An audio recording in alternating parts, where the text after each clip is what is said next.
Hello everyone. তো আমি আজকে রয়েছি কৃষ্ণপুরে, আর আমার ক্লায়েন্ট বা ফ্রেন্ড বলতে পারো, স্কুল ফ্রেন্ড পূজা। তো আজকে ওকে আমি একটা পার্টি লুক দেবো। তো ও আমার কাছ থেকে আগেও একদিন সেজেছে। তো পূজা, এটা তো আজকে সেকেন্ড টাইম, তাই তো? তো বল, আজকে কিরকম লুক চাস তুই? আজকে আগের দিন যেমন সাজিয়েছিলি তার ঠিক সেরকম দিবি, যাতে দেখতে সুন্দর লাগে।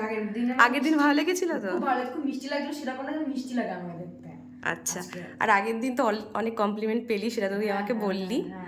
আগের দিনের মতোই সাজিয়ে দেবো, তাই তো? আচ্ছা, ঠিক আছে, চল তাহলে রেডি। ওকে।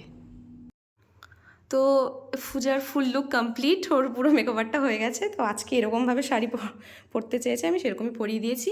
আর হেয়ারটা একটু অ্যাডভান্সের উপরে হয়েছে, জানি না কতটা বোঝা যাচ্ছে। এই হচ্ছে পূজার ফুল লুক। এবার পূজার থেকে রিভিউ নেবো, জানতে চাইবো ওর কেমন লেগেছে। পূজা বল। খুব ভালো লেগেছে, মিনা আমাকে খুব সুন্দর করে সাজিয়েছে, মনে হচ্ছে আমি ব্রাইড আজকে। বলে দিই, ও কিন্তু ব্রাইড নয়, হ্যাঁ, ও কিন্তু ব্রাইডের দিদি। যাই হোক, ওর লুকটাও অনেকটা মানে সেমি ব্রাইডাল টাইপেরই হয়েছে। তো পূজা, তুই হ্যাপি তো? খুব খুব ভীষণ স্যাটিসফাইড? খুব। চোখটা একটু দেখা, আইটা ডাউন কর। তো এই হচ্ছে পূজার আই লুক। তোমরা অবশ্যই কমেন্ট করে জানিও ওকে কেমন লাগছে। Thank you, smile.